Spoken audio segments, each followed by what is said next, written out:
ایک چیز ہمیں سمجھ لینی چاہیے کہ حکومت اور بجلی پیدا کرنے والی نجی کمپنیوں یعنی آئی پی پیز کے درمیان ہونے والی ڈیل کافی متاثر کن ہے۔ اگر یہ میمورینڈم آف انڈرسٹینڈنگ یعنی MOU قانونی شکل اختیار کر جاتا ہے اور فریقین اس پر دستخط کر دیتے ہیں تو حکومت بجلی پیدا کرنے والی نجی کمپنیوں کے ساتھ معاملات پر نظر ثانی کر سکتی ہے، جس سے اسے خاصا فائدہ ہونے کی توقع ہے۔ لیکن ہم اپنے قارئین کی یہ خام خیالی دور کرنا چاہتے ہیں کہ حکومت اور آئی پی پیز کے درمیان ڈیل سے لوڈ شیڈنگ کے دورانیے پر کوئی اثر نہیں پڑے گا۔ یہ پہلے کی طرح جاری رہے گی، کیونکہ مسئلہ پاور جنریشن سیکٹر میں نہیں بلکہ کہیں اور ہے۔ فاروق ترمذی کی یہ رپورٹ دیکھیے۔ پاکستان کے انرجی انفراسٹرکچر کو دیکھا جائے تو سارے مسئلے کی جڑ صرف ایک چیز میں نظر آتی ہے، جسے درست کرنے کی جرات حکومت بھی نہیں کرتی، وہ ہے بجلی چوری۔ اور اس سے بھی زیادہ اہم بجلی کی تقسیم کے نظام یعنی ڈسٹریبیوشن میں پائے جانے والے مسائل ہیں۔ 80 کی دہائی کے آخری سالوں میں اور 90 کے شروع میں پاکستان کی معیشت ایک خاص مقام پر کھڑی تھی۔ حکومت بھی غیر ملکی سرمایہ کاروں کو انرجی سیکٹر میں زیادہ سے زیادہ سرمایہ کاری پر راغب کرنے کے لیے پالیسیاں بنا رہی تھی۔ اسی دور میں ہب پاور کمپنی بنی، جو پاکستان میں نجی طور پر بجلی پیدا کرنے والی پہلی کمپنی تھی۔ ہب پاور میں بجلی پیدا کرنے والی یورپی کمپنیوں نے سرمایہ کاری کی۔ ہب پاور کمپنی کے بعد پاکستان میں بجلی پیدا کرنے کے لیے مزید نجی پلانٹس لگائے گئے، لیکن انہیں چلانے کے لیے فرنس آئل کا انتخاب کیا گیا۔ اس کی وجہ یہ تھی کہ فرنس آئل پر چلنے والے پاور پلانٹس کو جلدی چلایا اور بند کیا جا سکتا ہے۔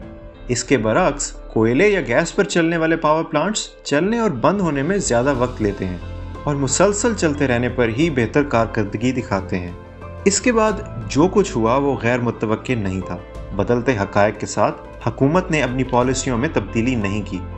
پاکستان تیل درآمد کرتا ہے، اسی لیے کافی مہنگا پڑتا ہے، پھر اس کی قیمت بھی غیر مستقیم رہتی ہے۔ امریکی ڈالر کی قدر میں اتار چڑھاؤ بھی تیل کی قیمت پر اثر انداز ہوتا ہے۔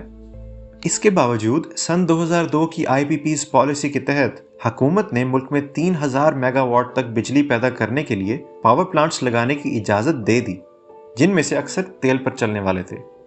یوں جس تباہی کی پیش گوئی کی گئی تھی وہ آن پہنچی۔ بجلی کی پیداواری لاگت یعنی کاسٹ آف پاور جنریشن تیزی سے اوپر چلی گئی، لیکن حکومت نے یہ پیداواری لاگت براہ راست صارفین سے وصول کرنے کے بجائے انہیں سبسڈی دے دی۔ یہیں سے سرکولر ڈیٹ یعنی گردشی قرضے کا وبال کھڑا ہوا۔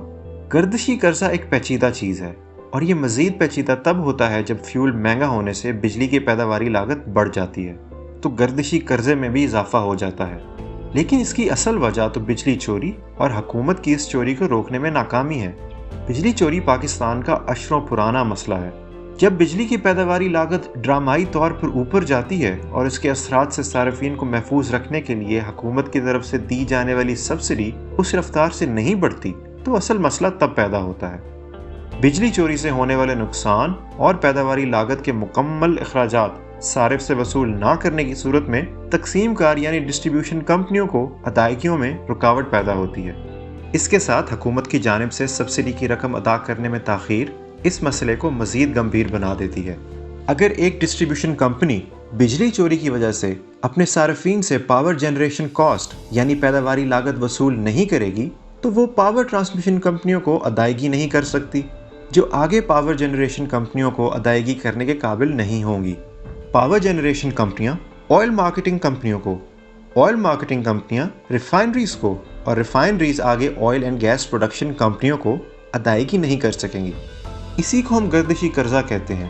یہ سرکولر اسی لیے ہے کیونکہ زیادہ تر انرجی سپلائی چین حکومت کی ملکیت میں ہے، اور حکومت کی جانب سے وقت پر سبسڈیز کی عدم ادائیگی کی وجہ سے کمپنیاں ڈیویڈنڈ کی ادائیگی کرنے سے قاصر رہتی ہیں۔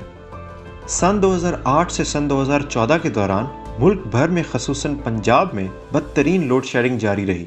اس دوران مسلم لیگ نون کی حکومت نے لوڈ شیڈنگ ختم کرنے کا بہترین حل یہ سوچا کہ گردشی قرضہ ختم کیا جائے، اور گردشی قرضہ ختم کرنے کے لیے بجلی کی پیداواری لاگت میں کمی لائی جائے۔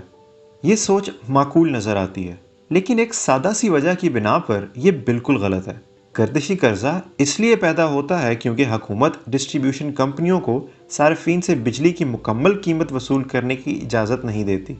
صارف سے اگر بل میں فی یونٹ بجلی کی وہی قیمت وصول کی جائے جو کہ فی یونٹ بجلی پیدا کرنے کی اصل قیمت ہے، تو گردشی قرضے کے جھنجٹ سے جان ہی چھوٹ جائے اور لوڈ شیڈنگ بھی ختم ہو جائے۔ لیکن حکومت ایسا کیوں نہیں کرتی؟ اس کی دو وجوہات ہیں۔